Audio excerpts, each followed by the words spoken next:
No, it,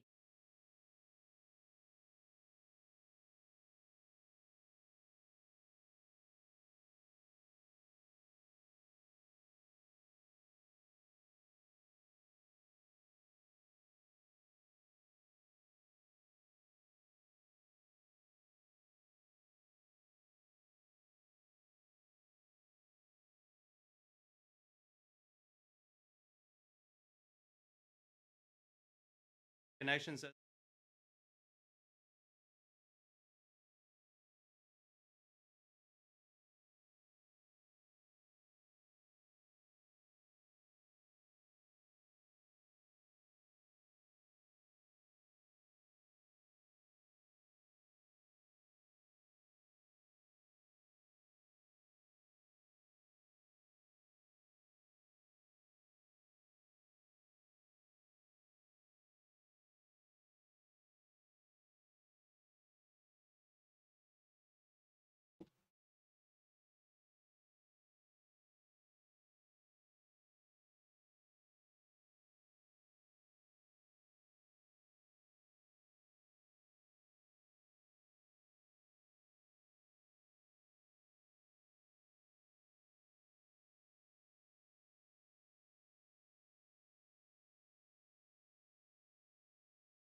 Oh, if you're hearing Few issues this morning. technical difficulties coming in.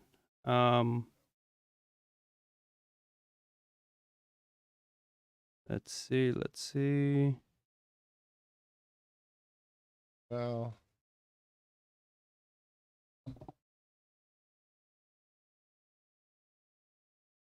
All right. two watching. Just letting everybody know if you can help us spread the word of the new link. Technology, you know how that goes. It's always so fun to work with. Whenever you want to listen how to work technology, I'm here for you. Yeah, I was gonna give you a call. But my ego, I feel like I can do it, so it is what it is at that point. It seems like we should be good now. I can't find it on Facebook, but whatever. Yeah. Nobody watches anything on Facebook anymore. Facebook's a dinosaur. Ooh, all about the metaverse and TikTok. Right. Okay.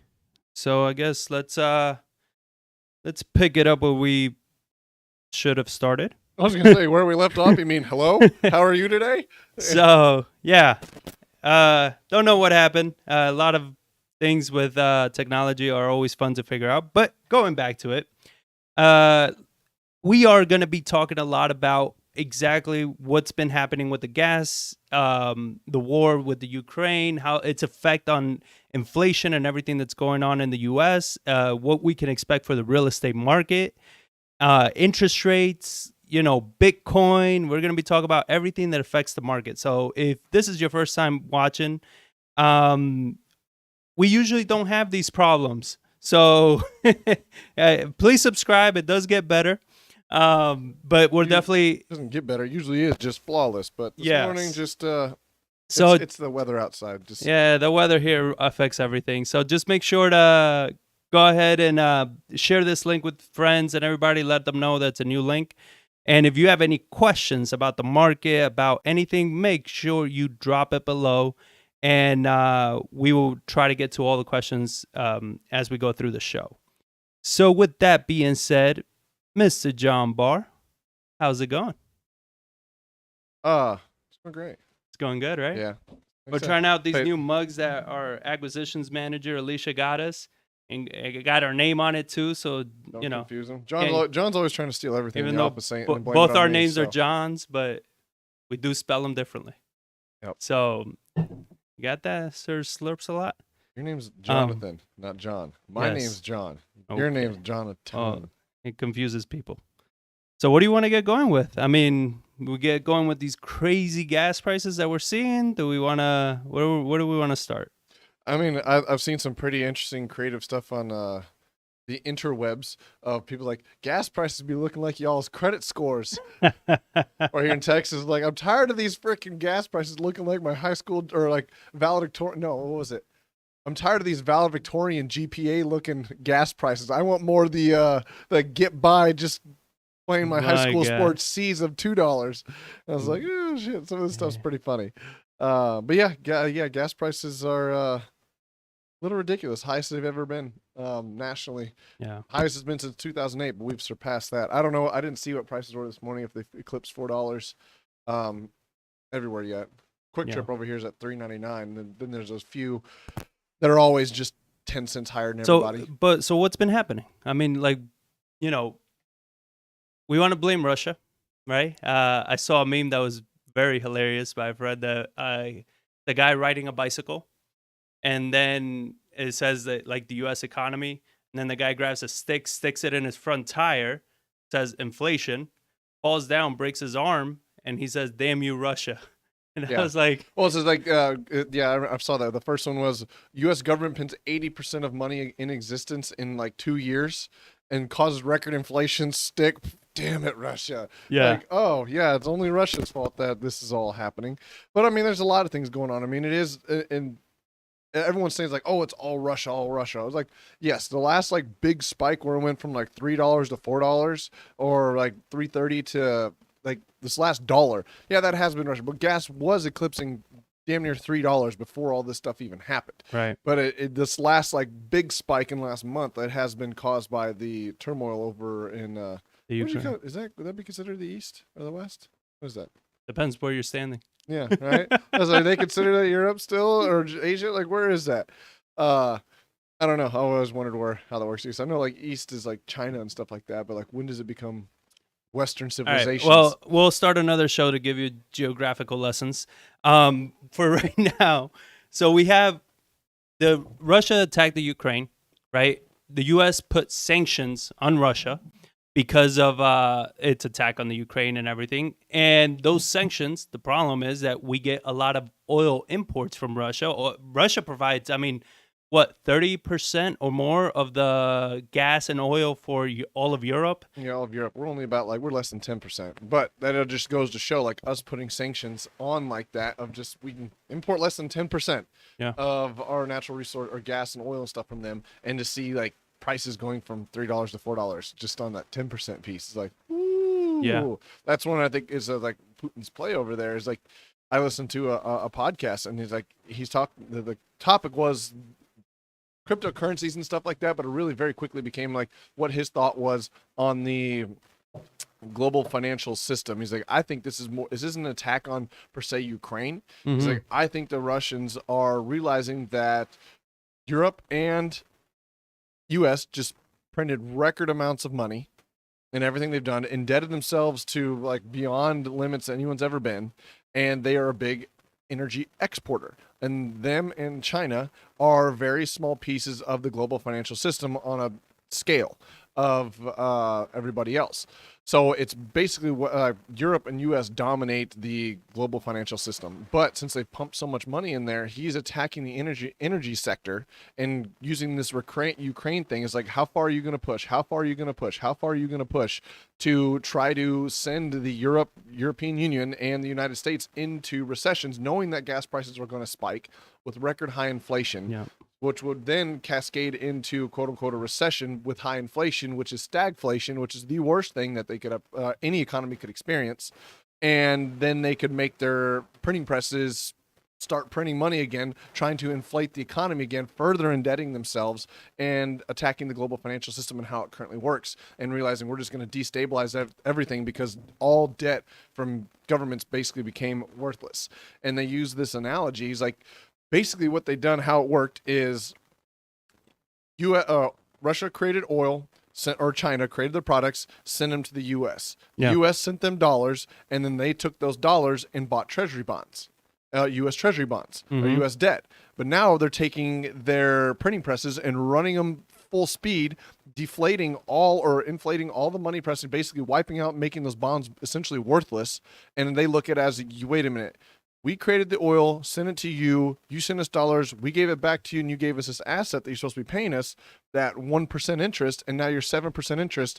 You effectively just stole all of our oil for the past 4 decades Right. of stuff, because their money is worthless because they're just printing it and printing it and printing it. And I think that's what he said. His point was, I think they're trying to destabilize the financial markets by creating a lot of turmoil to where a new system can reset, and where the dollar isn't the reserve currency of the world because it's been. So reset to what? That he said that is yet to be determined what it is. I think nobody knows. They're just trying to create a lot of mess to where everybody can come together and create a new peace. And then since Russia and China have now started it and the old system has failed, they can get a bigger piece of the pie of whatever new system comes about and can be bigger players on the world stage. And they want to be a player in that. They want to be a bigger player than that. And they know this is the only chance, especially with the EU and US and everybody pushing all these green technologies. They know, like, you're not going to need my energy anymore if you guys figure out this green technology stuff, which means you're going to be less and less and less and less dependent on my whole economy, because their whole economy runs on energy exports. So if you no longer need natural gas and oil and it's all this wind and solar power, you're not going to need that, which means I'm going to be less of a player on the global stage. Yeah. And I think that's really the issue, is that we're trying to do all this green energy and everything, but we're still so heavily dependent on oil. And we're still so heavily dependent on all this. That's like, yeah, the green energy and all this is going to be great eventually. Yeah. It's just we're nowhere near that. Yeah. You know, and I think we have the perfect storm, right? You had the pandemic happen, shut down, caused disruptions, caused, all this supply chain issues. You know, they pumped in $6 trillion. I just saw that they passed another $1.5 trillion now on Wednesday. Well, that was just the government budget, though. That's just normal. It's not. It's not on top of a pandemic relief. That was all new spending. This is spending to keep the government funded. But it's still spending. Yeah. Well, it's not new spending. Yeah. But so you have this now, like all that money that was put out. It's like it's got to go somewhere. It's gonna cause inflation. It's gonna go to assets. You still have disruption in supply chains. We still have what we saw, with the truckers in Canada. There's talks about the truckers here doing the same thing. I was just talking to our editor, Dre, and he was just telling me about how he heard recently that a lot of truck drivers, because of the high gas prices and everything, they don't want to do these small loads anymore of transporting stuff. They want bigger loads to make it worth the trip. So now that's becoming an issue, which is going to affect more supply chains, because if those smaller ones were still dependent, for things to get around, now those are being delayed because they're waiting for bigger loads, so it's worth their time. Well, that's what I said. I think that's their kind of the point. I don't think this. It's just kind of like, but it makes sense. Like that's kind of Russia's play. Like inflation isn't the problem. It's like, well, it is a problem, but the inflation isn't causing the problem. The problem is the disruptions in the supply chains, which in all the money printing, trying to find assets, trying to create new business, trying to create everything. So there's a lot of turmoil. And then you add on top of that high gas prices by cutting the legs out from underneath the energy sector. That now has compounded the issue, because it wasn't inflation that caused the gas prices to spike from $1 to $4. Or here in Texas anyways. It was the fact that he's causing all these problems over in Europe and Ukraine and stuff like that. Right. So that is just added on top of it, and now that's going to further create supply chain issues, which could further increase inflation. And now you have a problem where the economy is not recovering anymore, and people start getting laid off.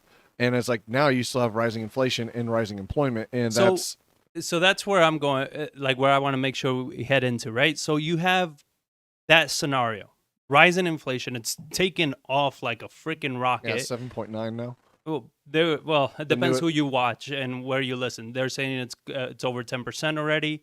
I was listening to a podcast about that shadow stats, and the thing was like the problem with shadow stats is they don't change what is considered inflation. Exactly. And it's like they don't change the metrics like the government does. Well, it's just like you can't. He's like his problem is that you have to change the metrics, right? Because if you leave landline in there, from like as technology changes, people shift. And he says, me personally, when beef got too expensive, we switched to chicken because it was cheaper. It's like you can't keep the same stats and move along with that because technology drives prices down. I think it needs to be like everything, right? I always think the truth lies somewhere in the middle, where it's like you can't be changing everything all the time to suit the whatever policy you want to push, but then at the same time you can't stay with the same metrics we were using 40 decades ago, right? With the advances that we're having, it's somewhere in the middle where it's like, Yeah. let's look at what really is, because I mean, you can say whatever you want about, the consumer price index. We feel it. Yeah. We, the people, as we go to the grocery stores, as we go pump gas, as we go pay our rents. Well, that is and one do thing. It is we factored in feel the it. CPI is energy. So like energy Yeah. costs and gas prices. So like this last inflation reading didn't include all these big jumps. So I could see this getting even higher at that point. But the problem, like, and my worry is, especially like being in real estate, is like, yes, money flows to asset. Inflation helps real estate in the short term, but long term, if it stays too high, it does create problems because people literally can't afford it anymore. And with this whole Russia thing, if they destabilize the global economy as the U.S. being the reserve currency, then that creates less demand for the U.S. debt. So people have other assets and stuff like that. So what that does is increases interest rates because people don't want it anymore. Right. All that money comes back. They start selling off their bonds, which spike interest rates drastically.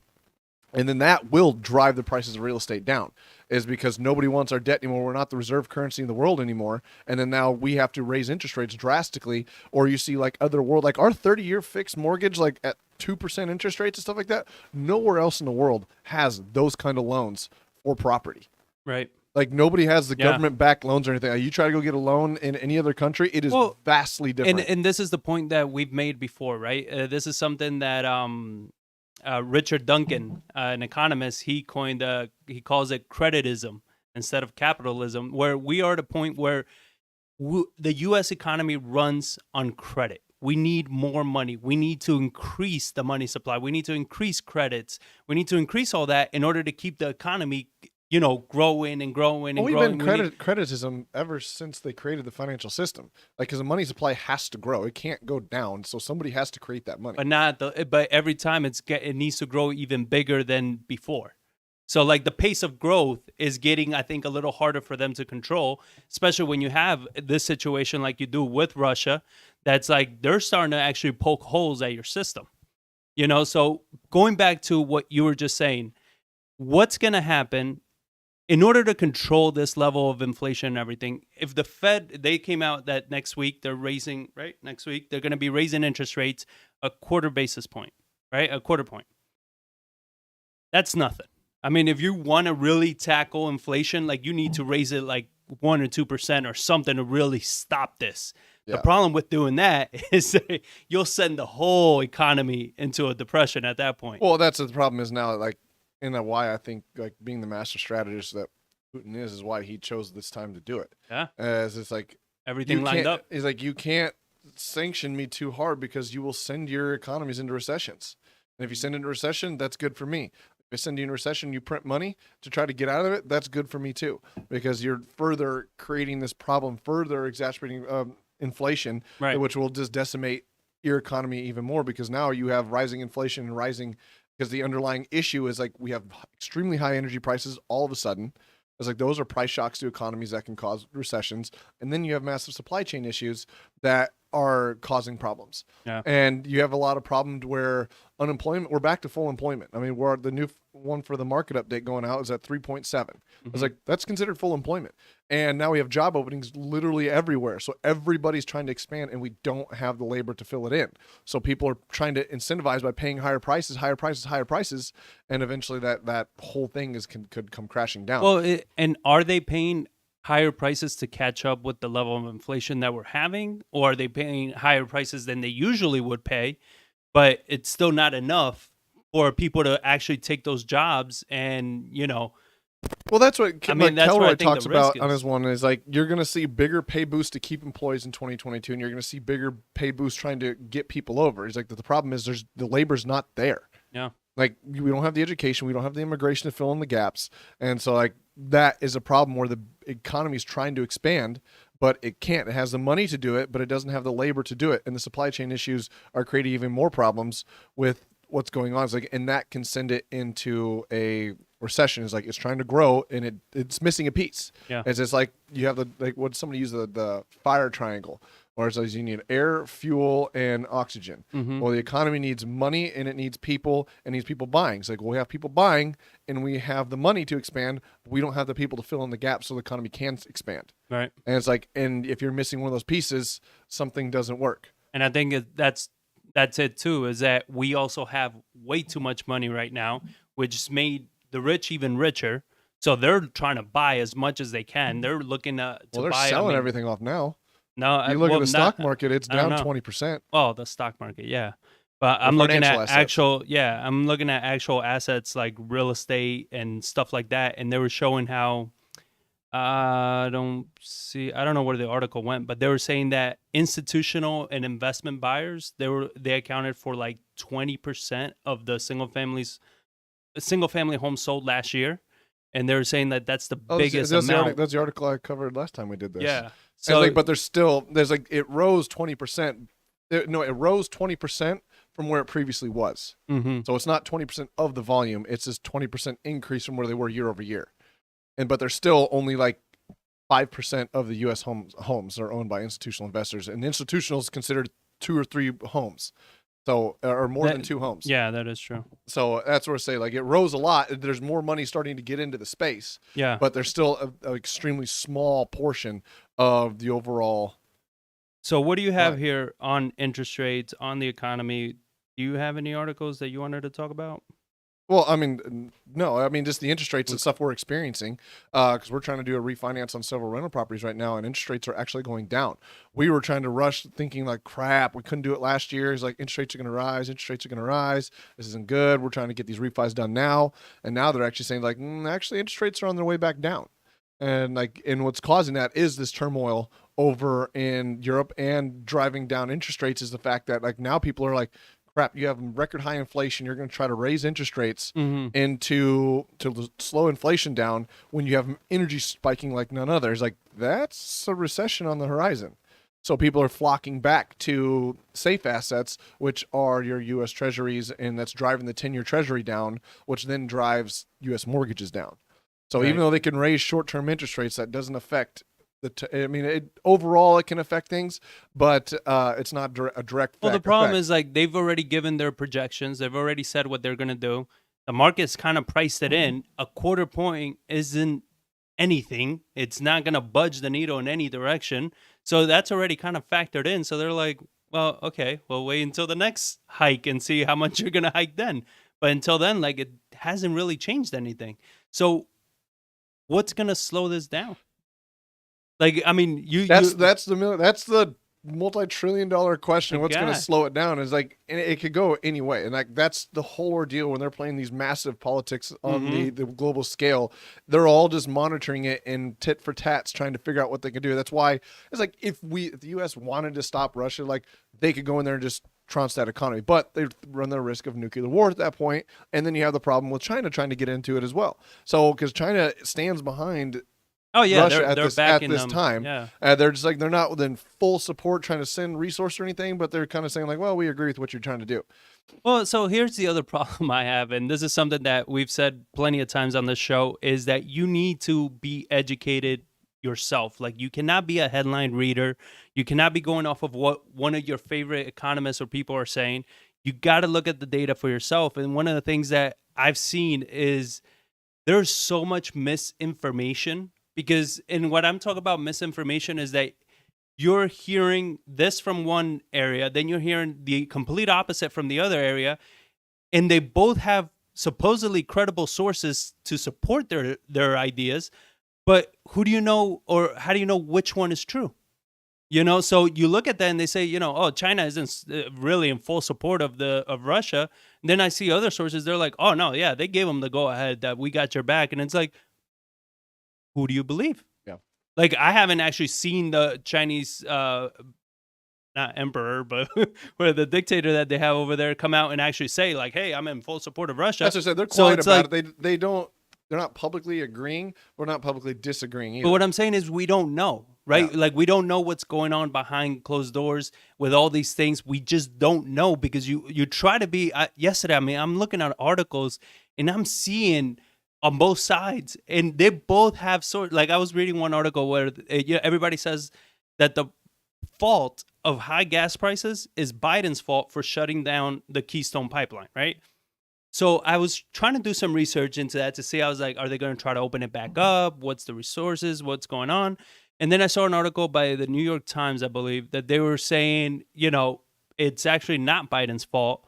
And even if he was to open it, the pipeline, the Keystone Pipeline XL, which is what he shut down, is like that wasn't going to be set to be completed until like 2030 or some shit. Oh yeah, that's just said. So- Like it was under construction. He just pulled the permit. Yeah. That's all he did. Like, So then- like you can't turn it back on. It's like it was never done. But you look at things like that, and that's misinformation, right? Yeah. Because it puts people against the left, which is what I think is the problem we're having in this country. That it's getting more and more divided.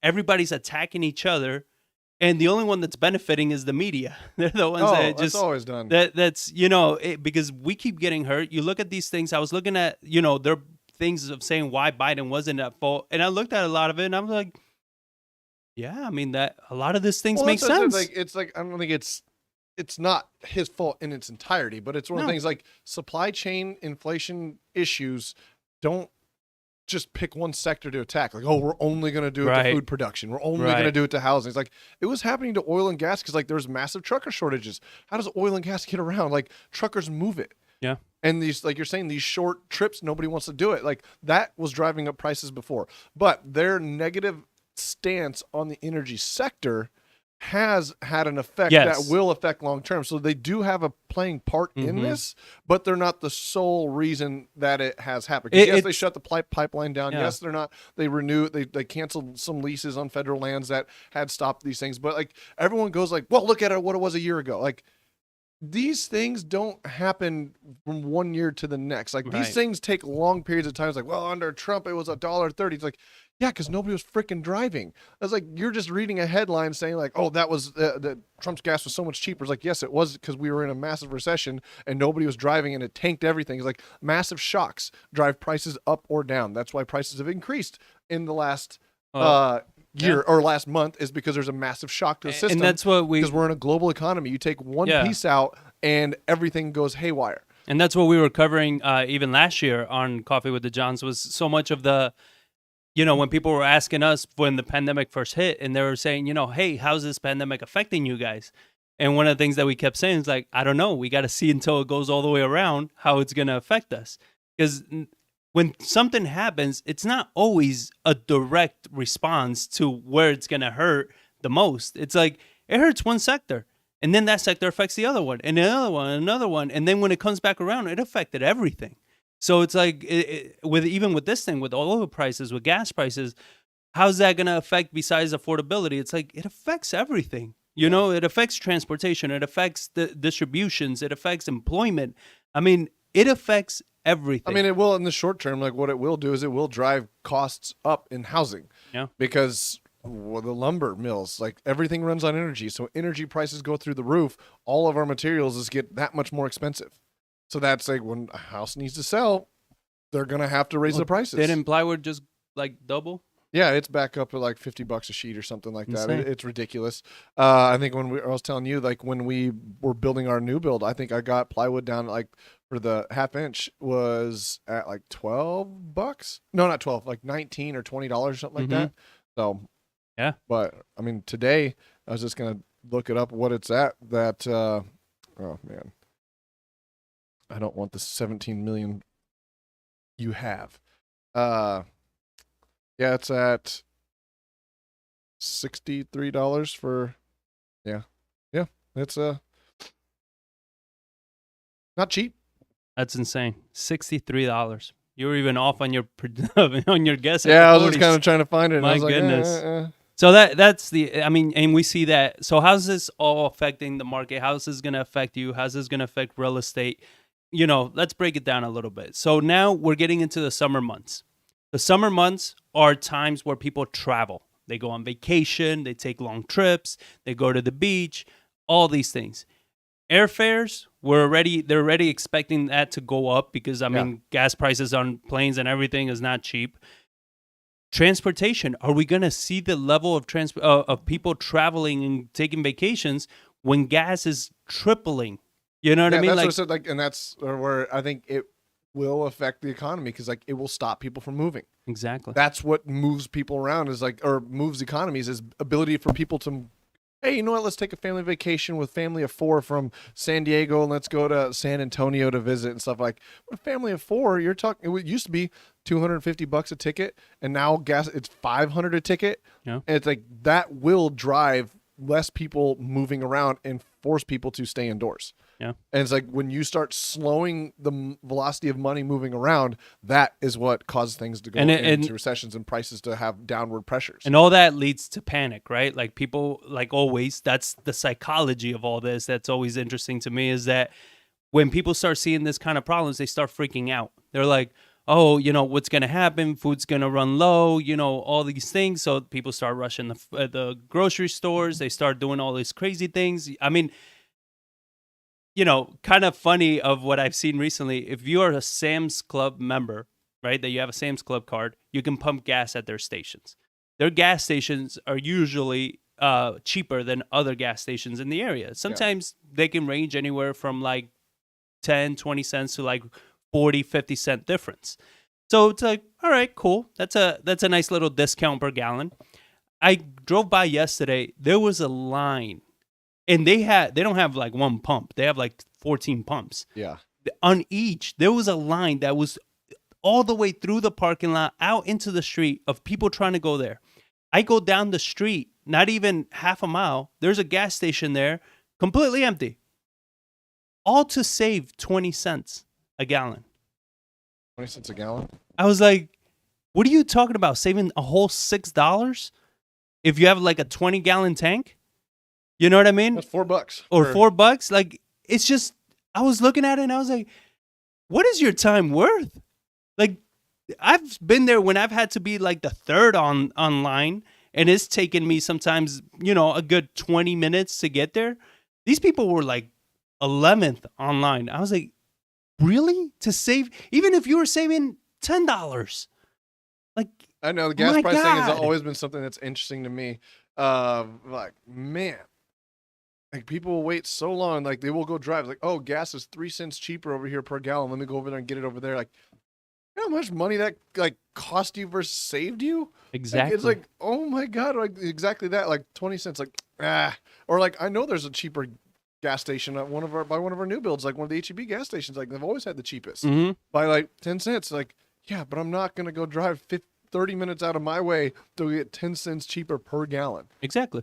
And like, it's just those things that, again, as consumers, as investors and everything, you got to value your time. Yeah. You got to understand, like, what is my time worth? And that's something that we talk a lot about when we see a lot of investors doing too much of the legwork on things. That's like, listen, man, like, try to put some systems in place. Try to think this thing through, because you spending that amount of time doing this low minimum wage shit, it doesn't make sense. It doesn't add up to anything that's worth anything. Like, you got to be more strategic with what you're doing.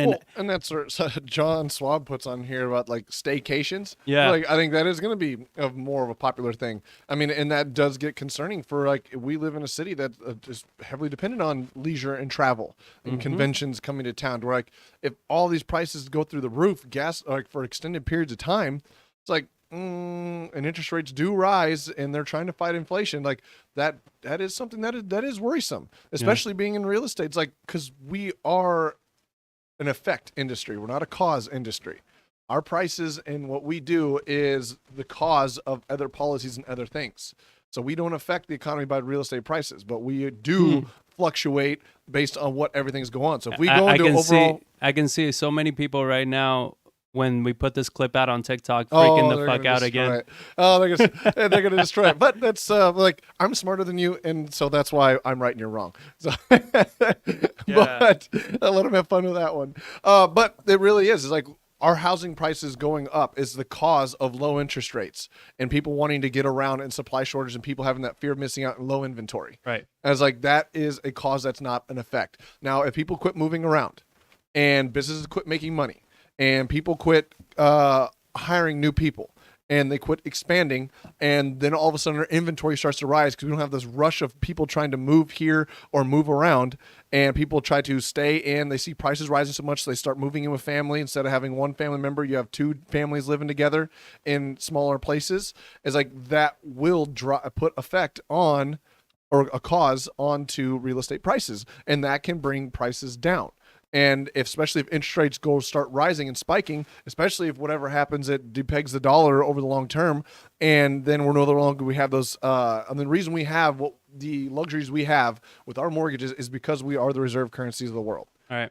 But if they're able to destabilize that, that will cause interest rates to rise on the long term, because people are like, we don't want your trash debt anymore because you're going to print the hell out of it and drive it into nothing. Even if that was to happen, that destabilizing a currency and there being massive shifts in that, do you really think that happens overnight? No. I mean, or is that going to be over a stretch of like maybe 5 years, 10 years before it, like, something I wouldn't really... say 10. I'd say 3 to 5. 3 to 5. They could do something like that. Because I mean, think about it. Like, if we do fall back into recession, what is the government going to do? They've shown that they will just print money to infinity. Yeah. Well, the problem is now it's like they have inflation on there, what they didn't have in the past. And COVID, it was like, all right, everything's dropping, GDP slowing down. Like, we need to put money, drive interest rates down, and stimulate things back up. Well, they overdid it. Shocking. And now they have an inflation issue. Well, now you got to raise interest rates to slow that down. But now you have massive spikes. Well, because energy. everything is a lagging indicator. That's Yeah. the problem. It's like, so you keep dumping it because you're trying to see, I mean, I don't even know if it's that they're trying to see results quicker or it's because of elections, right? We need results quicker so we get reelected. Yeah. Because a lot of the things that you got to put in place, it's like, look, you got to let it suck for a while. Yeah. You got to let this thing, like, yeah, it's going to suck for a lot of people. Well, it's going to be I mean, bad there's for a a while, point. but you can build it up correctly versus trying to rush. It was the point that you had yesterday. Is like, that is the difference between like our systems versus like China and Russia. Yeah. Is like our elected officials turn over every 2 years. You have a new systems come into Congress. You have a new president every 4 years. And it seems like now it's like, well, we didn't like what that last administration did, so we're going to stop everything they did and we're going to go this way. Well, we didn't like that one, so we're going to go back this way. And it just a seesaw effect where you have somebody that's been in power over like Xi over in China or Putin in Russia. They can do multi-decade in election cycle in the U.S. like strategies and see where they're at. And now, so that is one a difference in our system that seems to be playing off better to somebody that can really play these games. Like, hey, I don't need short-term results because nobody can really get me out.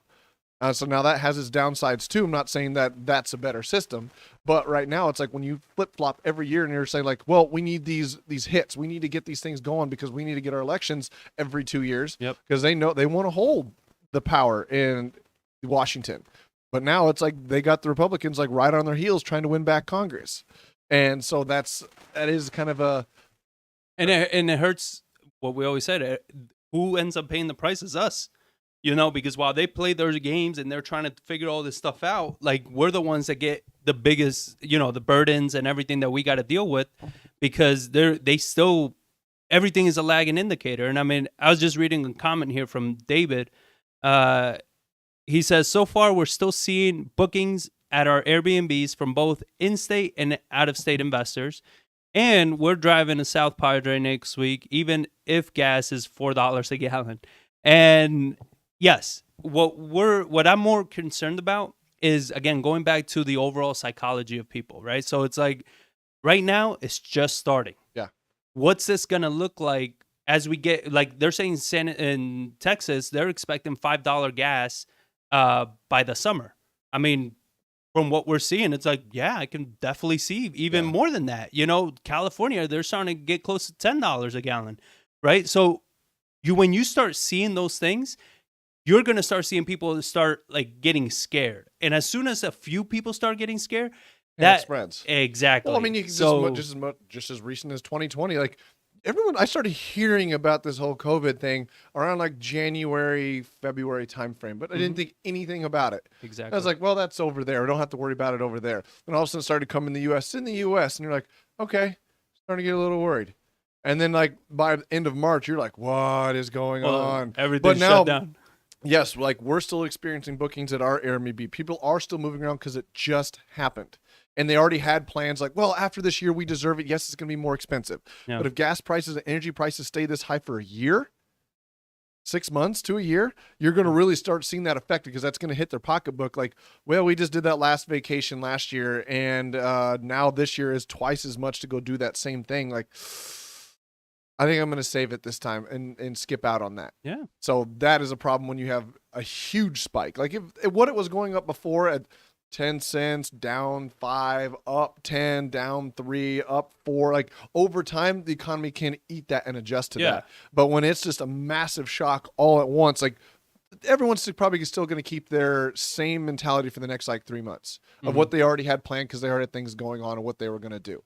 But now when it comes to how that's going to affect it next year, if they stay this high, it's like, that's a different story. And it's just that. It's like, I mean, honestly, I think seeing how it's going to affect the next year, I think it's kind of optimistic that it would take that long to get scary. I think nowadays with social media, with everything, fear spreads so much faster. Misinformation spreads so much faster. So those are the things that actually worry me, is because you look at all these things and it's like a lot of these things would not be a problem if people didn't freak out, right? The same thing when everything shut down, that we had so many shortages of so many things, but it's like because people freaked out and they went to the grocery stores and they were buying 20 packets of 12 rolls of toilet paper, like it was like, what are you planning on taking the biggest dump in the world? And like, I'm sure that's actually playing into it as well right now. Everyone sees energy prices rising and rising. They're like, oh my God, go fill up everything now while it's cheaper. So they do that, which further prices for things to go up. Yep. And once everybody gets full, it'll come back down. But like, even then, it's still worrisome because we are a global system. And that's one thing that the past administration did do, is that we wanted to be an energy independent nation where we didn't need outside stuff. And we, for the most part, don't. Yeah. But that still doesn't affect if Europe tries to do that. We're an exporter of energy, we say. And Europe tries to wean themselves off of Russian oil, and they start taking our stuff. Well, capitalism, they're going to be like, well, they're willing to pay $100 a barrel, and you only want to pay 80 over here in the U.S., so we're going to go over there, which is going to bring prices up. So it's like we're a very global, interconnected system, and this shows what that can do. It's like, wow, yes, we may be energy independent. That still doesn't mean we can't just cut off the rest of the world, because we are the reserve world currency of the world. So it's funny because David puts here, I'm hopeful that the pressure from consumers will force politicians to take measure so that gas prices will go back down sooner than later. I think you are a very, very hopeful person because at the end of the day, like, politicians are who they are. And if you actually listen to some of these people when they do their congressional talks and hearings and everything like that, like, they don't know what the heck they're talking about when it comes to the economy, the finances. Like, a lot of times they sound pretty freaking ignorant, and it's like, you're the one that's in charge or has a say in what we do with policy. Like, that's scary to know, because like, some of you guys, you're not qualified for this. You've been career politicians. You don't know what it is to be a civilian. You understand? So I don't know. I mean, as far as that goes, like, I heard recently that they're going to try to work out something with Venezuela and Iran. And that's what I was asking you yesterday. I was like, how does that work? Because from my understanding, Venezuela and Iran are very good friends with Russia and do not like the U.S. Yeah. So it's like, what do you expect to work out with them? I don't know. Like, what do you think that's going to be? I mean, it's just funny, like, how, like, 2 years ago, 3 years, whatever, they're like, Venezuela, oh my God, it's a dictator, the country. Like, now we're all going to them, knocking on the door, like, hey, you know those bad things we said about you? We're sorry. We're just kidding. Can you pump some oil, please? We can help you out. We can help you out of your issues that you're having in your economy by buying your oil again. Yeah. So I don't know. It's like, it doesn't surprise me, because I think they don't want this whole petrodollar thing anymore either, because they say, like, you know what? The U.S. is not as big and powerful, as strong as it used to be on the scale of what everybody else was. Because we all know it's like, as you get bigger and bigger, I mean, here's Warren Buffett. Like, I was telling you the other day, like, he's got $100 billion. It's very hard to deploy $100 billion to grow that to $110 billion. Mm-hmm. But if he's got $1 million, he could grow that $1 million to $1.1 million almost overnight. So as you're smaller, you can grow faster. And so I think that's where those oil producers have seen like, hey, your European countries and the US countries, you guys are, your oil has peaked back in like the 2000 and is going down. Yeah. Developing countries are what is consuming more oil as they try to build their economies, and they're growing at a faster pace. So on a global scale, while we might just be just as big and as strong as we were back then, we have not grown. And the scale of where they produce their energy and get their money from is coming from other countries growing alongside them. Like, if we got off this dollar reserve system, even though you're trying to cut us out with all this green energy stuff, that means we would be able to be free enough to trade how we want to trade and not have to go through the US dollar and US dollar only. Right. So now Venezuela can go straight to China and not have to go to the U.S. They're trying to create a different way to trade oil because the U.S. and Europe, two biggest consumers of it, are starting to decline in their oil. Even though their economies are growing, they're getting these green energies that are driving the oil consumption down. So it's like, well, why do we want to continue to work with you and help you out if you're just going to hurt us long term? Well, if this Russia thing pans out. I think too, we got to hope that they are as short-sighted as we are, and they want the instant gratification versus, because what you're saying is they're being strategic and thinking long-term, and we don't think long-term. That's why it's taken this long to get to where we are. So it's like, I think that, if they are as short-sighted as we are, then maybe that would play out in our favor. But if they are more strategic to what you're saying and thinking long term, it's like, yeah, why would you just let the U.S. kind of implode on itself, and then you guys pick up the pieces? Because, I mean, why not? Yeah, at their point, some of them, I think they're like, our economy's trash anyway, or Venezuela. Like, our economy's been decimated the last 3 years with hyperinflation and stuff. Like, what do we care at this point? Like, you're not going to help us. So with all this, you as an individual investor, how do you protect yourself and your investment? Like, what do you think, seeing what you see and everything that's going on, like, what is your play? Do you stick with real estate? Do you sell your real estate? Do you buy more real estate? What do you think? I mean, I'm always like thinking like cash flowing real estate is something I like. Everyone wants to focus on price. It's like, no, you got to look at the cash flow that's shelled off from these things. So don't use your houses as ATMs and put zero cash flow if you don't have the ability to support it. It's like, you need to maintain cash flow. So what it is like we'll be doing is like, yeah, while we can flip and sell and make ungodly amounts of like appreciation right now, it's like, don't take that money and then just put it back into something that's non-producing, or just like put the pedal to the floor. We're just going to grow and buy everything and flip everything and just like try to take advantage of all this appreciation. It's like, yeah, but the underlying investment still needs to make sense in case, because that's what caused 5, 6, 7 leading up to 2008 is everyone just going after the appreciation, and then when all of a sudden the economy hit a recession because money got locked up, it wasn't real estate that drove the prices, it was the lending against real estate that caused the problem. Everyone says, oh, it's real estate's fault. It was not real estate's fault. It is not an effect industry. It's a cause. It's not a cause. It's an effect. Right. Yeah. Yeah, I got that backwards.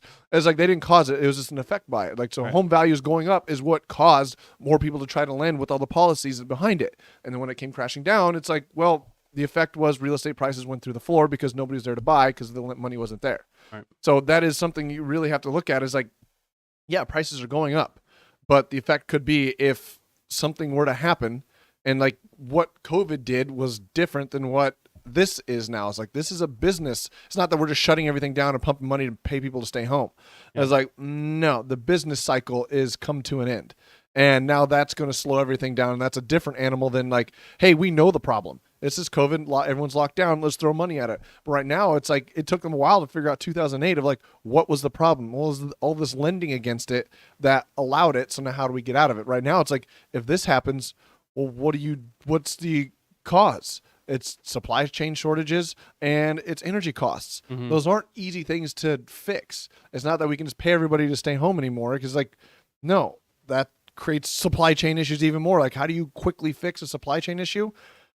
Yeah, but to Val's point here, I don't know if you've seen that meme too, but if people stay home for 2 weeks or so, we can flatten the curve of the gas prices and cause gas to go back down. Yeah. So it's going to be one of those things that, yeah, if people continue to travel and consume gas in this country as we were pretty much ramping up to do like we used to, it's going to further exacerbate the situation of gas prices, of everything. And we have an issue that I wanted to cover this article about real estate. Like, that's something that people keep, and I keep seeing it, and I get it. They use it as a form of clickbait, right? Where it's, if we put this out, people are going to watch our videos and stuff like that. So they keep calling for a real estate crash. The market's going to crash. The real estate market is going to crash, blah, blah, blah. So we've said it before, and we've said, exactly why we don't see it crashing is because we have a very low amount of inventory and a very high demand. So this article is, it talks about the U.S. housing supply gap in 2021.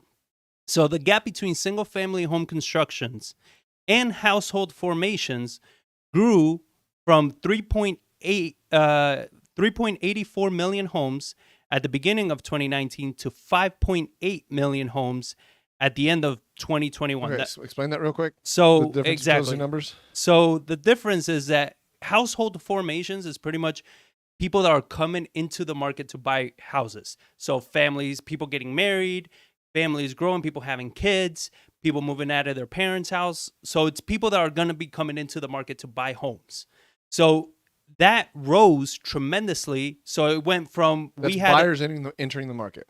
Pretty much, exactly. Okay, so which drives down supply. Exactly. So, and we had a supply in 2019 of we were undersupplied by 3.84 million homes. And then in 2021, it grew to 5 million. Yeah, the supply shortage grew to 5.8 million homes. It grew by 2 million homes. Exactly. Okay. So that means that we have less homes than we need. We have 5.8 million homes less than what we need, right?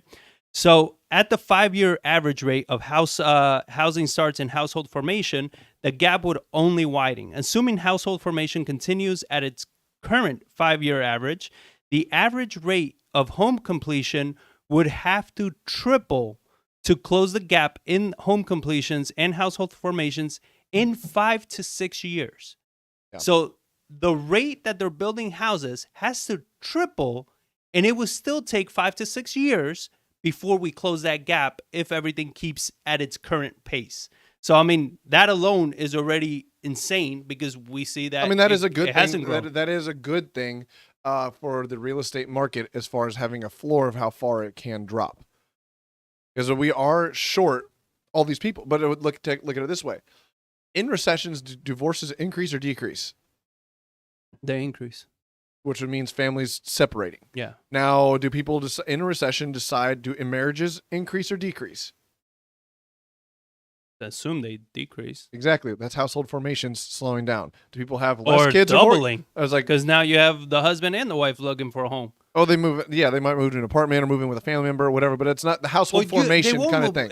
Usually they don't move in with family members unless they really have to. But most people that they've been living on their own, they're going to find another place to live on their own. But then they can't afford, they don't have two incomes anymore and they can't afford something. And if they're in housing, they have to. Oh, my point is like, yes, we look at the stats, then that's great. Mm-hmm. But in a recession, those numbers drastically drop because it's looking at if everything was fine the way it is now and everything's going the way it is, it's going to continue to increase. I remember watching things talking about 2020. Oh, it's going to be a great year for real estate. Everything's going to be awesome. It's going to be fine until this one thing happened and everything fell. I mean, the economy went into turmoil. Mm-hmm. I was like, yeah, everything's rosy looking into the future, but I am not saying that any of these kids. I'm not saying that any of these numbers are rosy. To me, this is a problem.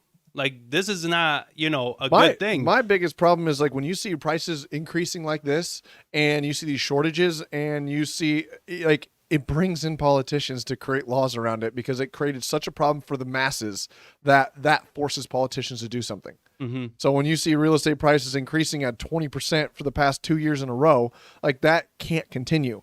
And that will bring some form of legislation in there to try to solve that problem. And with these massive shortages, they're like, okay, what can we do to help solve the problem? And like, well, anytime you step into things, it causes more issues. The reason they're so short in housing is like it takes so goddamn long to build a house. Because I was just talking to an inspector yesterday at one of our new builds. He's like, they're undersupplied by 15 inspectors. They're bringing in their strike forces as no longer trying to find people in violating permits. They're helping them just do inspections at new construction, just trying to get inventory onto the market. My goodness. And it's like, because of those delays. Like if they need to deregulate those things. Is that a message out to bad flippers who start doing shady shit on the weekends? Well, people still can report you, Yeah. for sure.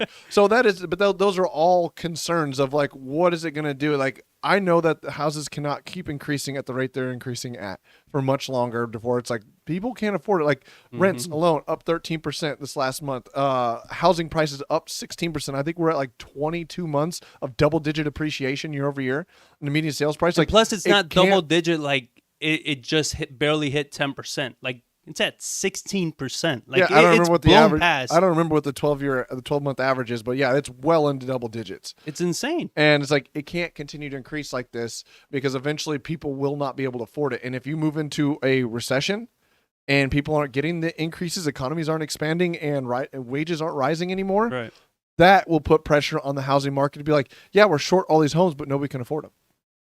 So that especially when you have supply chain issues, that you have plywood at freaking $60 a sheet. You're trying to build a home, like your build cost just went through the roof now. Yeah, you unless they come in and they just pump more money into it and drive prices down further and give out more stimulus. But that's, I think, what they're trying, like on a globe, like, yeah, that would work for the U.S., but globally. Would it though? I mean, that's kind of like. Well, it creates, I mean, I don't know. They could dump more money at it to see if the supply chain issue is fixed by new businesses filling in the gaps, by making credit available, like saying like, hey, by just paying them to do it. You have new loans available for these types of businesses that help supply chain issues. Yeah. But the problem is, we're at full employment again.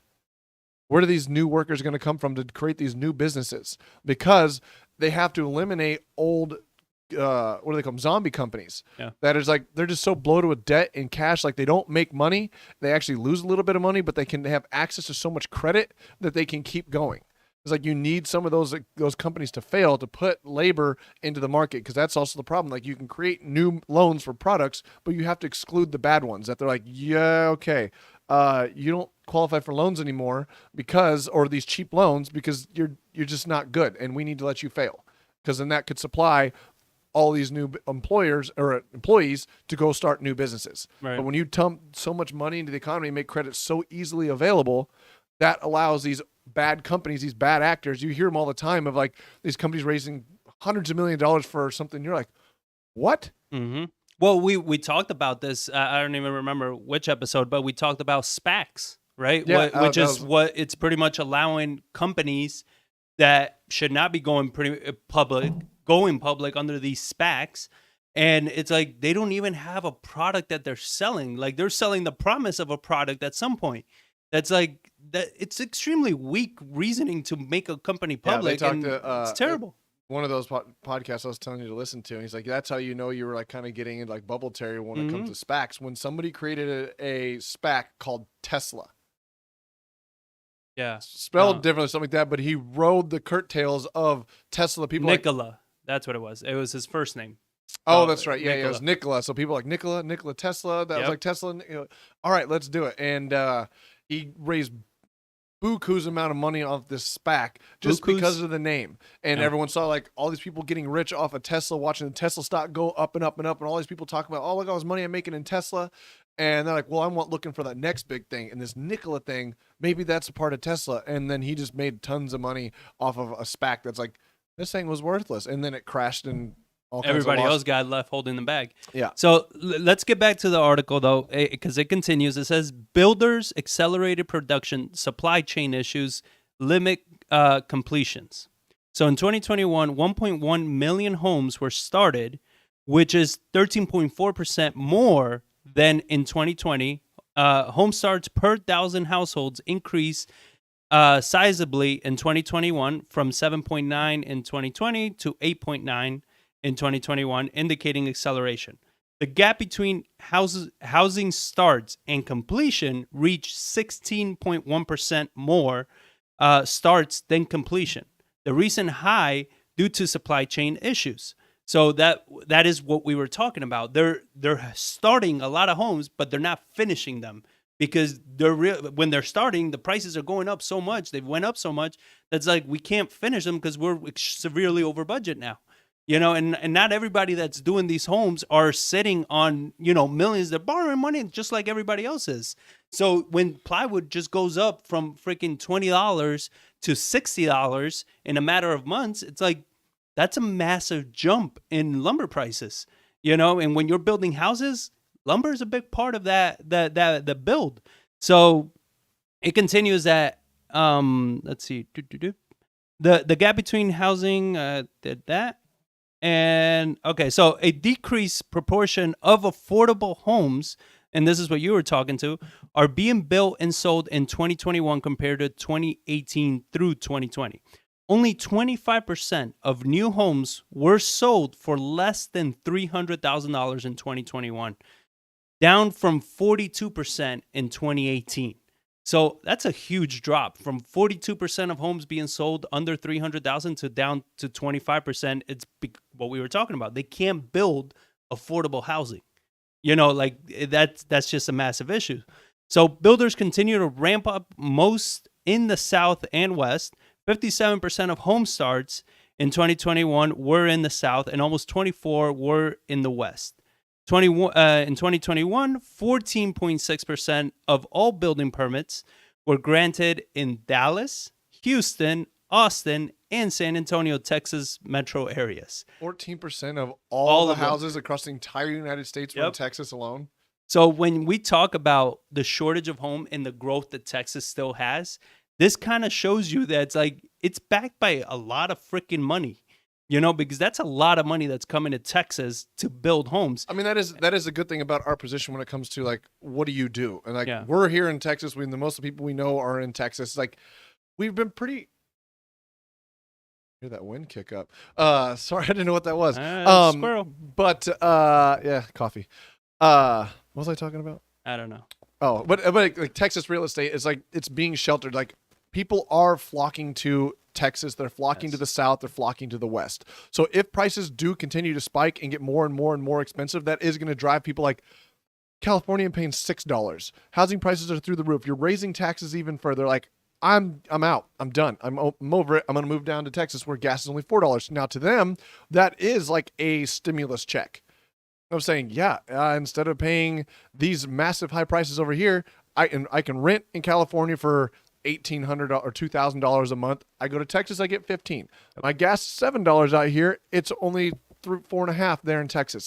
That is an economic stimulus in itself for a person, as long as they can find a job that holds their income. Yeah. So here, hearing those stats, it does make me feel great about Texas real estate. Even if we slide into recession, I still think we're going to be better weathered than a lot of other places. Because what is the main thing that we've been talking about for the longest time, that we try to tell people that could there be a housing crash? Yes. In some markets, housing is going to crash, but not in all. It's going to be very dependent on the market. And another thing that they talked about in this article was you're seeing that our people are going to Texas, Florida, Tennessee, and North Carolina. That's where you're seeing the bulk of these housing starts going. Florida followed Texas. Texas was at 14.6% of all building permits. Florida was at 13.3% of all building permits. So does it give the top 5 percentage-wise? Yeah. So it was Austin, Northport, Sarasota. Whatever. Oh, it's not by state; it's by city. Yeah. Oh, I was like, what were the top 5 states that? Well, it's an extensive report. It was done by Realtor.com, actually. It's called the U.S. Housing Supply Gap. So definitely check that report out. There's a ton more data in there. And then the next one that I wanted to cover was this one about rents, right? Because it feeds into what we're talking about. Affordability is a real issue. When affordability is an issue, people are going to go to where it's affordable. And when you can sell a shack in California and come buy a hell of a home in San Antonio, and your money goes a lot further down here, because even if gas is at $5 in California, gas is going to be at $10, $11, or $12. Yeah, I've seen it. They're eclipsing $6-7 in places there. Yeah, so I mean, it's going to be something that's going to really influence people moving to these states. And this article is titled, Rents Reach Insane Levels Across the U.S. with No End in Sight. So in the 50 largest U.S. metro areas, median rent rose an astonishing 19.3% from December of 2020 to December of 2021. According to Realtor.com, analysis of properties with 2 or fewer bedrooms. So that was the rent increases of houses with 2 or fewer bedrooms. And that's something that I think you and I have seen that before as investors, we used to shy away from like those smaller 2-bedroom homes. But now that we're starting to run comps and we're starting to look at the market, it's like, no, these 2-bedroom homes are selling just as fast and and they're appreciating just as quickly as any 3-bedroom home. So even at this point, it's like people are just looking for a place to live. Like they'll rent and buy anything at this point. So and nowhere was the jump bigger than in the Miami metro area, where the median rent exploded to $28.50. That's a 49.8% higher than the previous year. Woo! So you have other cities, Florida, Tampa, Orlando, and Jacksonville, in the Sun Belt destinations of San Diego, Las Vegas, Austin, and Memphis, all saw spikes of more than 25% during the same time period. Economists are worried about the impact of rent increases on inflation because the big jumps in new leases feed into the U.S. Consumer Price Index, which is used to measure inflation. And well, man, I felt like we called that like a year ago. Like they're not factoring in the cost of housing yet because like that stuff is going up very rapidly. I just pulled it up, and January of 2022, we hit the highest year-over-year rent increase since. I mean, since I can get data back to 2014. Like we are at the highest it's ever been on a month-over-month or year-over-year basis. We're at 13%, and the average 12-month rate right now is at 8%. So median sales price, just so a comparison like we were talking about earlier, the 12-month average is at 16.9%. That's insane. So that market update is actually being released this coming week. It was delayed because the data wasn't coming out from Sabor.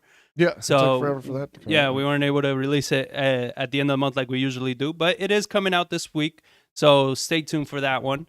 And like we said, this is why you got to subscribe and you got to watch the channel, is because we've been talking about this for months now. This should not be a surprise if you've been watching, because like this was just very clear that this was going to happen. This wasn't a shock. You know what I mean? Like, it's just where I'm more concerned about is where do we go from here? I mean, that's the thing I was just thinking about too. Like, but rising interest rates decreases the velocity of money, but so does increasing energy costs, because that keeps people from moving around. They save more money. They stop going on vacations because it made it too expensive. As like that in itself could actually temper this inflation problem we're having. Yeah. So like that could be another thing too. Is like, yeah, the rise in interest rates like just did the Fed's job for them. They're like, well, we don't have to raise interest rates anymore because you effectively did it yourself.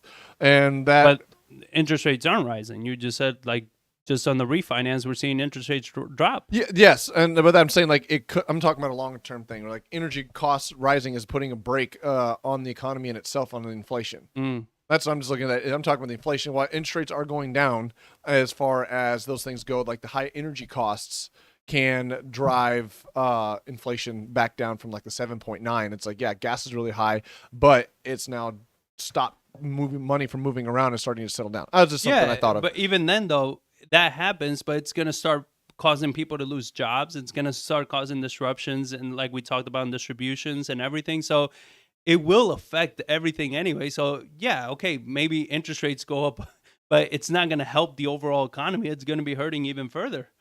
Now, one of the things that I'm curious about, and anybody listening, I would love your opinion on this if you have any knowledge, but why is Bitcoin not going through the roof? I don't know. Because ever since it's come out, right? People, everybody that loves Bitcoin and trades in Bitcoin and everything, they've been saying, it's an inflation hedge. It's it's a way to not be, decentralized money and all this stuff. And they always say, it's better than gold. Gold, silver, they've been going up. They've been doing what inflation hedges do. They've been doing what, that type of asset class does. Yet Bitcoin, just now I'm looking at it, it's down another $500. It barely hit 40,000 and it went back down. I say it's up today, but well, I don't know. I'm seeing it here right now. It says 38.9. Well, because you're using old data. Okay. Gotta get to real stuff. But anyways, like over a week, it's down 5%. Over the month, it's down 11. That's what I'm saying. I would have expected it to be like above 60 grand by now. Because with all these uncertainty, all this turmoil, all this inflation, it is still like, I think their argument is like it's still a speculative style investment. It has the properties of being an inflation hedge, as far as like you can't create more of Bitcoin. Like it's a fixed supply of property or of an asset or whatever you want to call it. So I think it's still a speculative play, but it hasn't crashed 20% like stocks have. So I was like, well, yes, it hasn't gone up being an inflation hedge, but it hasn't gone down like the stocks have too. So it shows it's an uncorrelated asset to the stock market. well, it dropped from 60, 65 to now below 40. So I'm saying since like it's recent, it was already on its way down. So it depends when you look at it. Yeah, it was like when like stocks were up coming into January, but Bitcoin was Yeah. down drastically. So it's like it's an uncorrelated asset. So that's one of the things when they talk about diversification, you have to find assets and move inverse and separately, not attached to anything, which actually gives like a good case for it. The fact like it doesn't move with gold, it doesn't move with stocks, it moves by itself. So as far as a diversified portfolio, that's what the key thing you have to have is you have to have assets that have far correlation from each other that one doesn't affect the other.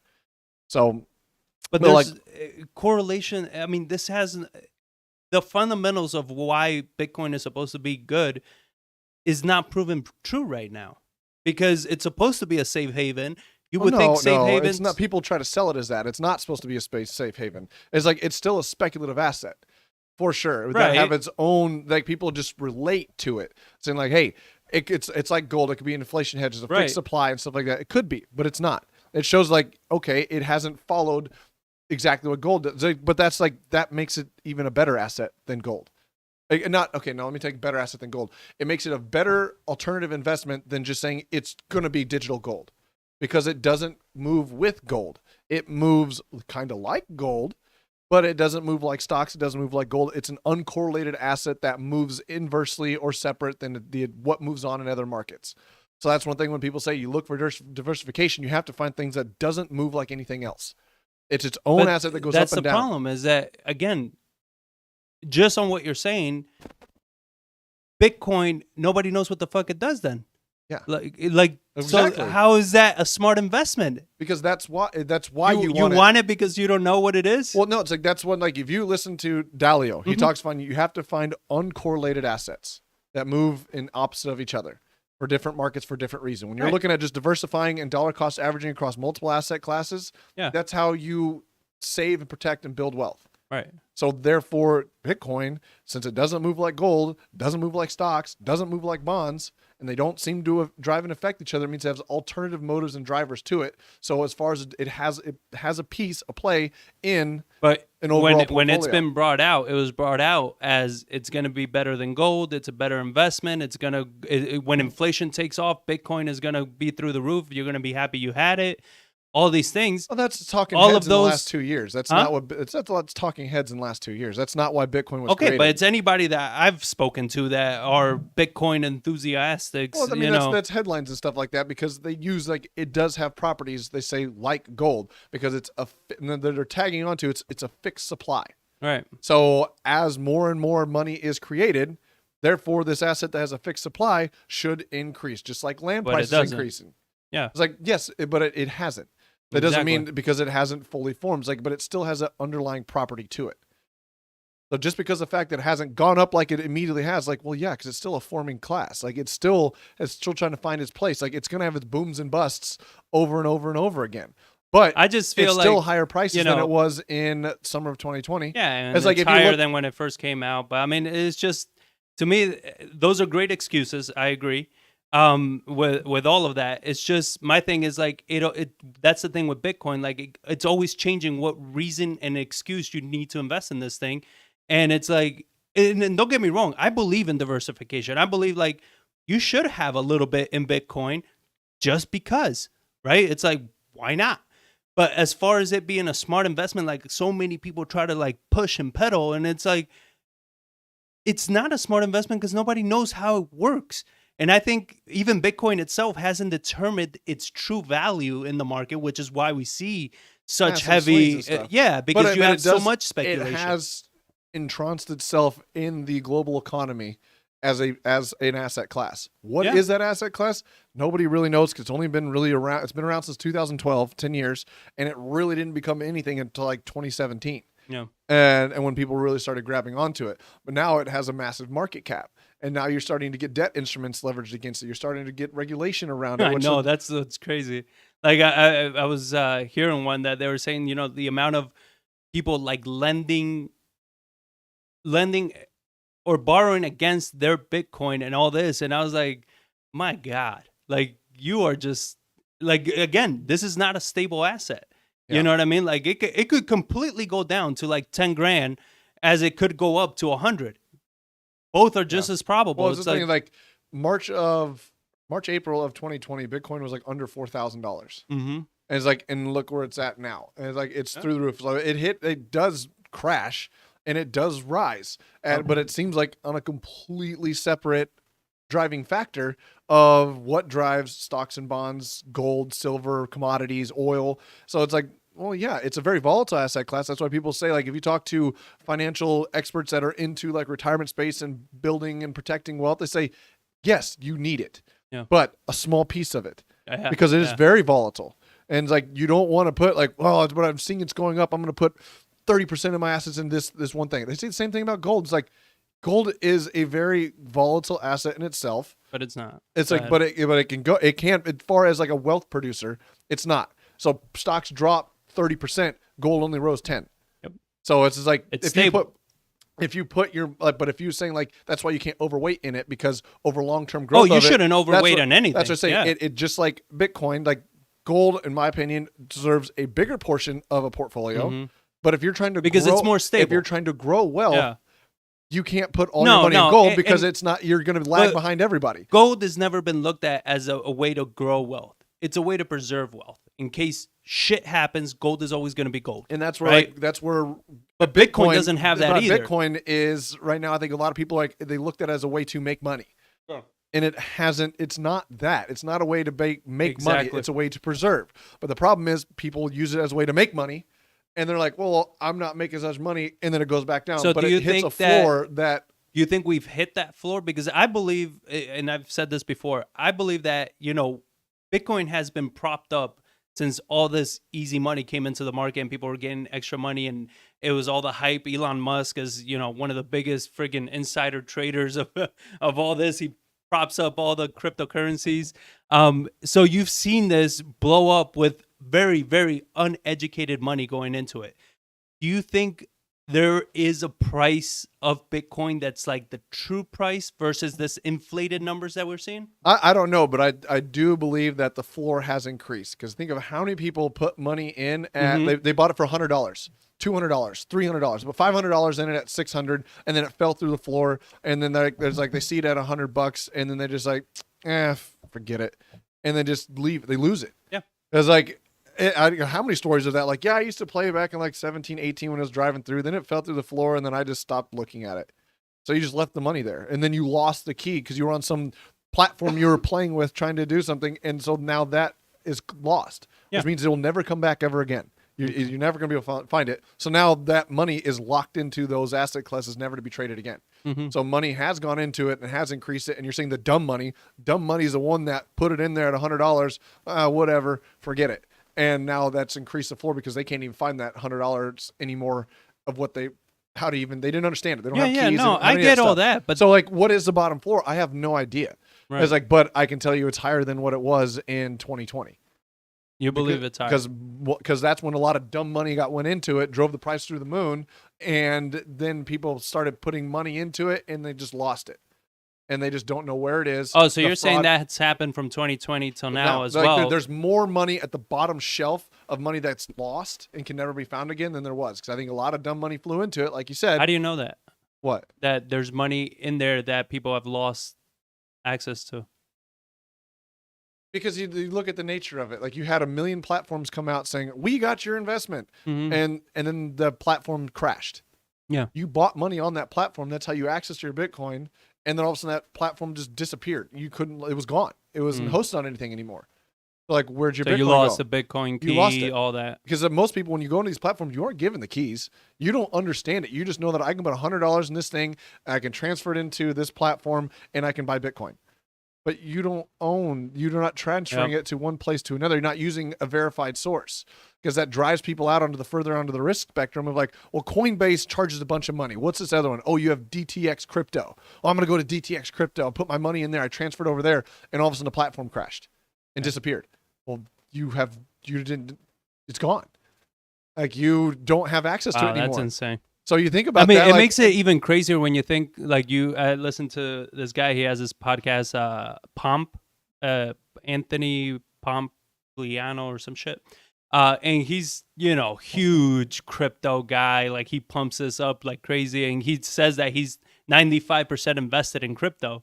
Like, when you think about that, if that was to be true, or if that's just the hype to get the thing going, it's like, there's so much uncertainty with all of this that to be that over leveraged in this one asset class, like, my goodness, you have a risk tolerance that's insane. Because, I mean, to me, it's like you put all your eggs in one basket. Like, I don't think you should do that with any asset class. Oh, I agree 100%. I got to like, yeah, you're really playing a different game there when you're doing that stuff. But it's like, to your point of like, why isn't it gone up? Why hasn't it gone down? It's like, because it's not gold. It's not stocks. It's not bonds. It's its own asset class that's very volatile. So it's one of the things, like, if you bought it when it was at 30 and it went up to 60, that's where, like, I believe it's like, if you don't understand an asset class or you think it's manipulated or anything, it's like, just set it and forget it. Like, I'm going to buy $20 a week and I'm just going to put it in there. And so I bought it at 60. I bought it at 20. I bought it at 35. I bought it at 40. And then in 20 years, if prices are higher, you have a lower average. But you're talking about investing. The problem is people are doing speculating. Yes. Everybody's buying it because everybody else is saying it's going to go to 100,000. It's going to go to 1 million. Exactly. It has to go there, blah, blah, blah, blah, blah, because of inflation and this and that. And it's like, everybody's speculating. They're not buying it for, cost averaging, 20-year investment. Yeah, exactly. It's like, that's why it's like, it's not not the asset class of gold. They're saying like, oh, when inflation goes off, everyone's going to move to Bitcoin. It's like, no, I don't think so either, because like, people have been made a bunch of money and people have lost a bunch of money. Like, it's still a very volatile asset class. It's not, gold's been around for freaking ever, and it has a massive debt thing attached to it, components to it. That's why people flock to it, because like, it historically, even the past 40 years, 50 years, 100 years, like, it has been an asset class. It has increased over time. Mm-hmm. Like, Bitcoin's only been around for 10 years. So it takes a minute for that stuff to come through. So I wanted to cover that question that we had talked about yesterday on the rents, people not qualifying. So you want to bring that up? That is what is my concern right now, that I think affects most real estate investors and what's going on in the overall market. Because rents, like I said, are up 13% year over year. Average is 8%. And I don't know very many people making 13% pay raises every single year and stuff like that. So when we underwrite a tenant, somebody applies, sends in an application, I want them to verify. I want them to send an income verification, because our threshold is I want 3 times gross income to rent. So meaning if my rent's $1,000, they need to bring in at least $3,000 a month in gross income before I will rent to them. Right. Same thing, $1,500, I want $4,500. Well, what my curiosity and like kind of what I'm seeing, we had a tenant move in and they had brought husband, wife, kid, and grandma to live with them in one household, to move here. And like, with that, they made the income. Mm-hmm. With rents increasing like this, and we talked about this with apartment complexes, how we started it, like, are people starting to undercut just because, hey, I can go refinance and get a bunch of money. I'm going to do that, but I need to increase my rents to keep my cash flow high. But I'm not getting those good three times rent multiplier anymore. I'm getting 2.8, 2.7, 2.5. Yeah, but I just refinanced and I need that money. So I'm going to downgrade my quality of tenant, because the tenants don't have inventory to choose from. Yep. And there's this massive upward pressure and inflation and stuff like that. And wages are not increasing with that.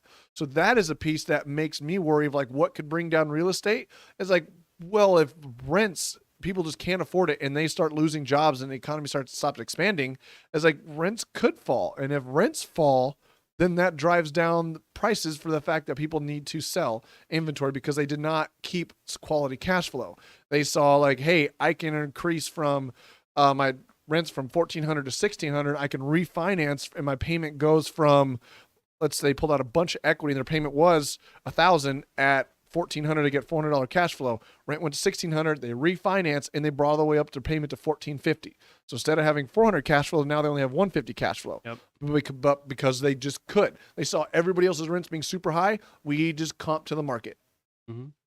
Yeah, the problem is that you're bringing on much riskier tenants. Yeah. That anything Aren't happens, as financially they stable.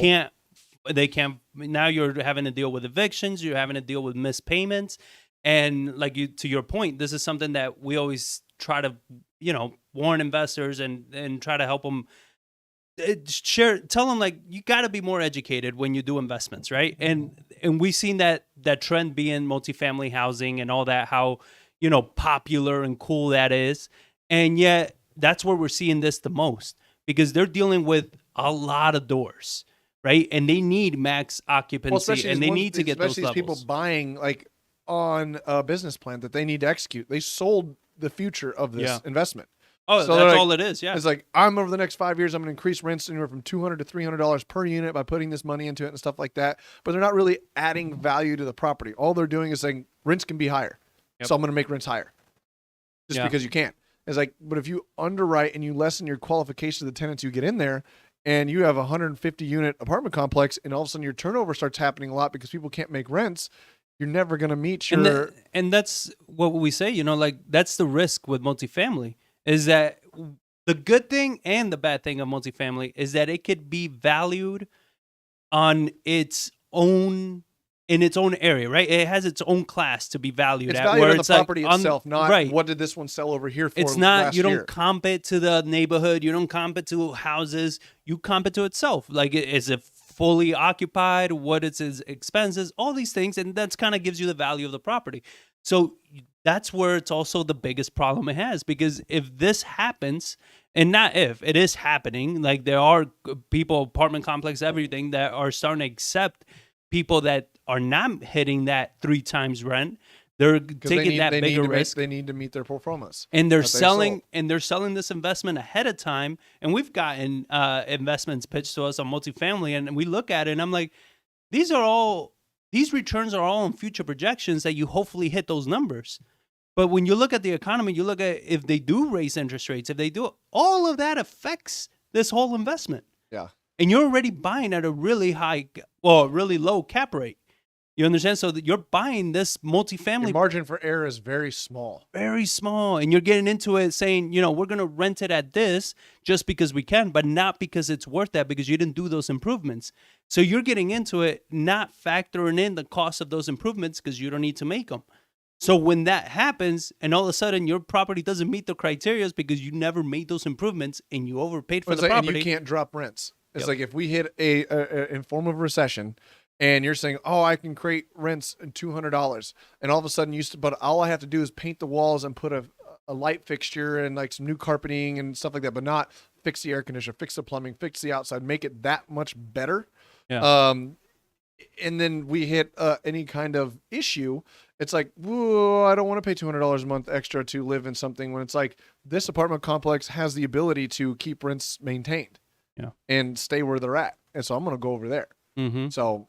Yeah, and I think those are definitely going to be the people that are going to be doing much better, are the ones that own these complexes for the last 5-10 years, and they have the rooms, they've done the right updates, they have the spreads, they have all that they're going to be able to say, yeah, I can take on a little bit more risk because I have the margins. But everybody that's buying complexes now and they're going in, like you're saying, we can increase rents just because we can.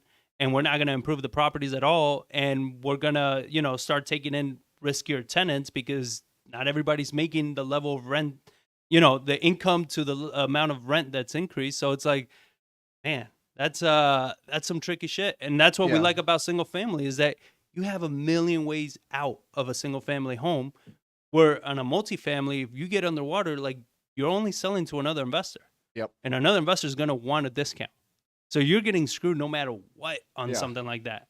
For sure. And that's what people just really have to be very careful and like understand and follow history, and just like realize like everybody's being greedy right now. You got to be fearful. You got to watch your back. Like, yes, you can refinance all the money out and at these low interest rates and stuff like that. But it's like, Yeah, but what makes you comfortable to sleep at night? Like for me, it's like I've read enough of 2008, 5, 6, 7, and 8 and what happened. It's like I am not as risk on, and like I'm a little more risk adverse on those things of like sucking all the cash flow out of a property just because you can, because well then we can roll it into something else and create cash flow over there. It's like potentially, Mm-hmm. or it's like, but what if not? So you're gonna risk everything to try to make a little bit more.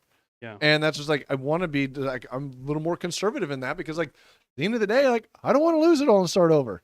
I've worked very hard. If in over long term they say yes, if you take more risk and like you could potentially make more money at the end.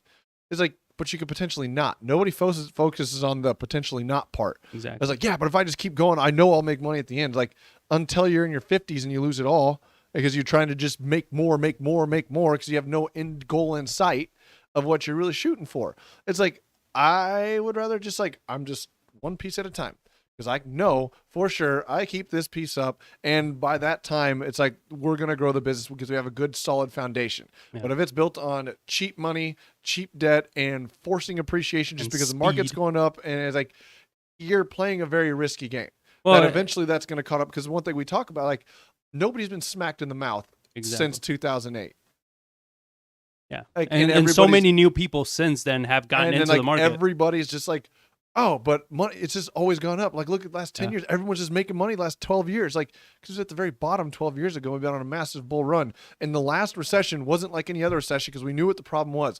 It was COVID. But if you have a business cycle issue and you have, like, no, the government's not going to come in and just bail everybody out and say, we'll just give everybody money to stay home again.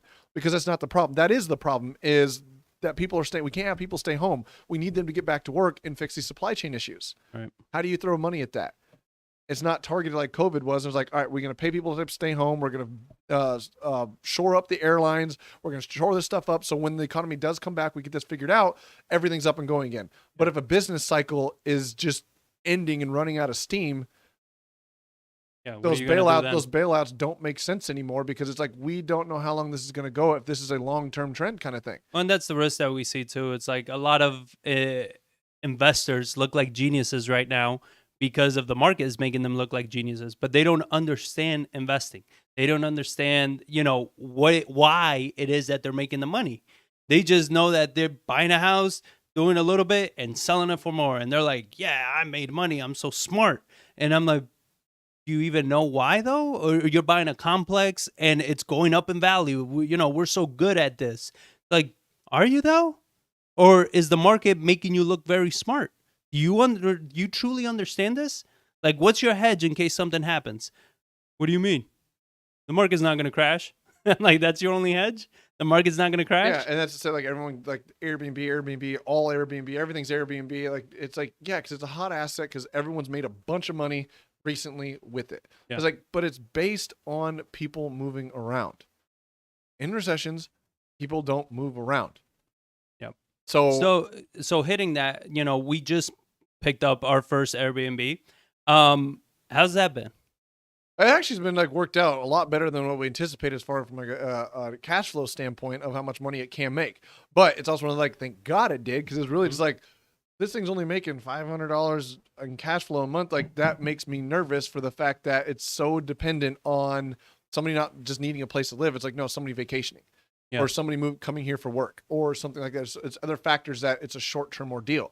It's like it has produced significantly more than that, thank God, knowing that we have a floor that we can afford to drop prices because the reviews we've been getting, the people are ecstatic about the house. They love the house. And we have the ability, if we need to drop the rents down to shore that up and make sure our property is rented out to just maintain it. But I mean, it has been kind of fun, like putting it on the market and like you hear this little ding. Yeah. Like Airbnb has its own little notification on my phone, like randomly. I didn't do that. It just did it. And it very quickly became like, that Pavlov, like salivating dog thing. I hear that ding, and I was like, money. Somebody just paid me like $700. Like, that's cool. So now it gives like notification when somebody's about to move in. Like, I'm like, oh, what was that? Oh, you're just moving in. And we had the whole month pretty much of March completely booked, right? Yeah, March was booked before March even started. Yeah. And now we're already getting bookings for like 12 days in June. Yeah. Like out that far. I'm like, my God, like that's A And lot. that's what I found really cool is the software that we're using, Price Labs, is Andrew was going over it and he was showing me how it works. And it's such a honestly, like if you guys own Airbnbs and everything, you got to check out the software because you can set limits and maxes, so you don't have to go in there checking, your competition's price and everything. Should you increase, decrease? Like you can actually set It does that for you. based on a certain amount of days that you're getting close to it. Should it drop the price so it gets booked? Should it increase the price because we're getting too many bookings? I mean, it's insane. Yeah, it's instead of you going in there to Airbnb and like trying to manage that yourself, you manage this software and like it does it for you. It says historically over all your competition that's linked that rents on Airbnb because it syndicates everything from short-term rental sites right to one place. Yep. So then it tells you like, well, all your competition's doing X. You don't want to do X. You want to do Y. Yeah. Like that's one reason we kept raising. We realized like we were too cheap. We were getting way too many bookings way too fast. But our vacancy rate was too high for too far out. But a lot of that the we were cheap at first was partly intentional because we wanted to get booked up. We wanted to get those reviews. We wanted to get that because those things matter, right? Yeah. So those things, for sure. Getting reviews, getting people happy with the property, getting people in the property fast and everything. It keeps us at the top of the listings and recommended better, showing like, hey, we're a great property. So that was, there was strategy within that to do it that way. That was intentional, but we still undercut ourselves because it filled up way too quick. Yeah. It was like, whoa, man, in the first week we had the entire month of March booked. Like we didn't want it that fast. Yeah. So we raised prices, then raised prices, then raised prices again. And but now it's like also like April is, I think we only have like 1 week left in April. And that's when we started rising prices. Like we have, but that's the great thing. Like the software in itself knows that as you get closer to a date, it starts dropping the prices for you, trying to incentivize those bookings. Yeah. So it's really cool and it's worked out pretty well so far. So I mean, I've enjoyed it. The turnovers haven't been bad. The house is great. There's extra little pieces to it, and it's a little, if like you don't mind talking to people and trying to create a hospitable environment for them, like that's actually kind of fun. And it's kind of I kind of reference that to when we first started with rentals, right? That we used to do flipping, and then we started actually holding some rentals. We realized that when you renovate a property to flip it and you renovate a property to rent it, it's slightly a different renovation because when you start having people live in the house, things go wrong sometimes, because you were flipping it. Nobody was living there. Nobody was testing out everything. So you didn't know what the heck, if there was a problem here, a problem there, you don't know. Yeah. So, and we started realizing that when we started renting properties and we were getting calls and we're like, oh, okay. So maybe we should change out those old ass exhaust systems and we should change out, these things. And we started understanding better how to make a good rental product. Yeah. And with Airbnb, it's been the same thing. It's like, yeah, we furnished it, we did all the stuff. And then it's like, oh, we actually need an extra set of all these other things because we realized that with, you start learning what you need to have, all these things. So when we're in it a little bit longer, we will do a more in-depth episode on all the things on how to prepare. We haven't had our first month yet, so it's like exactly. We know like the money that's come in from the previous month, but we haven't even finished the refi yet to know like what does it cash flow, what did it cost, what are we in it for? Because those numbers are still all coming in. But first thing off the bat, it's like, all right, it made a good amount of money for the month of March, even though we undercut ourselves. Yeah, and then and we gave discounts and stuff like that. So we're like, let's see how April turns out, May, June,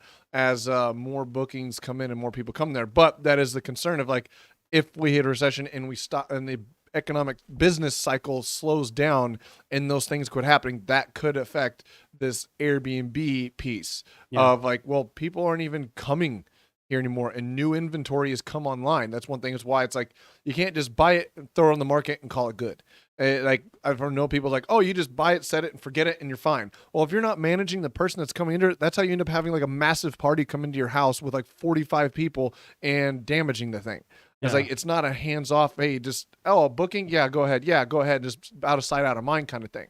So those properties can get damaged, and so that's why you do need to manage it and put a level of effort into it, that it's not just that you enjoy something about it, not just, it makes money. Yeah. Yeah. So, I mean, it's been a fun experience, and definitely stay tuned, subscribe to the channel. If you're enjoying what you're hearing, give us a thumbs up. It helps out tremendously. to make sure that we can get the word out and let more people know of what we do and try to educate everybody. And I mean, just to wrap it up, David Oberhauser asked about what are our thoughts on the Lone Star Brewery project being up for sale again. I have no thoughts on it. Like, it's been up for sale like 4 times. Like, Yeah. it just changed hands. Like, everyone comes up with these elaborate plans of all these things, and then it's like, yeah. Oh, and then that's they not realize gonna they got to work. deal with the city. They got to deal with permits. Everything's Oh, a nightmare. I think the people that are buying those understand all that. It's just kind of one of those things that it's like they can't raise the money for it. They can't get like, oh, the Pearl works so great. It's like, yeah, the Pearl didn't have debt. Yeah. Like, it was a legacy project for the Pace family. Yep. It's like so these investment companies Yeah, that come he in didn't here care trying if to he made money or execute not. these Yeah. business plans. It's like, yeah, you still got to have the money to execute that business plan, and they can't get the proper investment. So, like, I really don't think it's going to have much effect of anything at all, because, like, it's been bought. Oh, we're going to do this at redeveloped Lone Star, and then sold. Bought again. Oh, we're going to do all these things. Great. Cool. Foreclosed. Boom. Sold again. Oh, we're going to do all these things. Now back for sale again. Or it's like, until something happens with it, I don't think it's going to happen. Until somebody comes with deep enough pockets that they're going to buy it and not care about, they have the money, they have everything. And it's like, it'll take however long it takes to get this done. Then it's like, it's yeah, because like they're trying to build this massive. The thing is, like, it's too big a project that can't phase out.